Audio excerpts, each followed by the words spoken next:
and welcome back to the Comet Catchup. My name's Ben, and let's get you caught up with the latest from UTD. First, we'll get started with the news. Since the beginning of last semester, 25 bike thefts have been reported to UTD PD. According to UTD PD, bike thefts are increasing while less are being recovered. This is because stolen bikes are more sold anonymously online than at pawn shops and thrift stores. To best protect your bike, UTD PD suggests using a U-lock to secure both the front wheel and part of the frame to the rack. Have you wondered why the SU Green is suddenly so quiet? That's right, the piano is missing. The SU removed the blade piano due to extensive weather and usage damage, and plans to bring it back after repair. The piano isn't going back outside, instead heading to a permanent indoor location. An indoor location will eliminate the chance for weather damage and increase visibility to students. Student government's recent art competition in Gala, known as the Blank Space Project, concluded with over 550 students voting for their favorite art pieces. A-Tech junior Megan Stewart won both first and second for her 2D art in the traditional art category, and first and third for her digital sculptures in digital art. In the 3D category, biology senior Stephanie Huang won first with her vintage ceramic camera sculpture, and molecular biology sophomore Fatima Azim won second with the Bone Throne sculpture made of horse bones.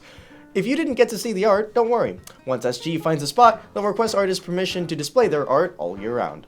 SOC is no longer using presents. The SOC is letting orgs use Microsoft Forms and Qualtrics in the interim. All student orgs should pull any important files from presents before shutdown on March 31st. You live in Phase 3 and wondering what's up with the water outages? SG found from the RHA that the outages are a side effect of a sewer project going on in Phases 1 through 3 going into the summer. While outages persist, Housing said that they'll notify students 48 hours in advance and try to avoid projects that cause back-to-back outages. If students experience extreme difficulties, Housing may relocate them to another unit. Cometville has been moved once again. It will now take place March 22nd from 11 a.m. to 2 p.m. at the SU Mall alongside the SOC's Spring Fundraiser event. If student orgs want to participate in the fundraiser or Cometville to raise money or support their clubs, they should register with the SOC for a spot before March 14th at 5:30 p.m. An SG Future of the University Town Hall is in the works.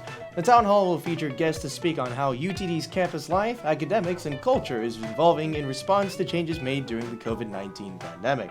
Students can attend the panel in the last week of April. SWAB is holding a cosplay competition on March 23rd from 4 p.m. to 6 p.m. as part of CometCon. Participating cosplayers can walk the stage, while students can vote for their favorite cosplay across multiple categories. If cosplayers want their name and picture displayed as they walk across the stage, they must submit an application to SWAB linked in the description below. Applications are not required to compete, and walk-ins are accepted up to 3 p.m. day of. Comet Baseball is continuing their historic win streak with 10 games won in a row. The Comets won 12-1 against Concordia and will play at the upcoming Russ Met Central Florida Invitational. And speaking of winning, the women's tennis team claimed their fourth straight game last Saturday in a 9-0 win against McCurry. Though there were close games, the Comets ultimately swept the court. The team remains on the road with a game versus Emory tomorrow. The softball team continued their season with two 2-1 wins over Concordia, Texas, and a 2-3 loss in the series finale against the Tornadoes last Saturday. Ultimately, the Comets scored twice for a run in the sixth, contributing to their loss. Following their dropout of the CRL qualifiers, the Rocket League team has been placing high in the CCA Opens. So far, they've placed top 8 or just below in all 3 tournaments.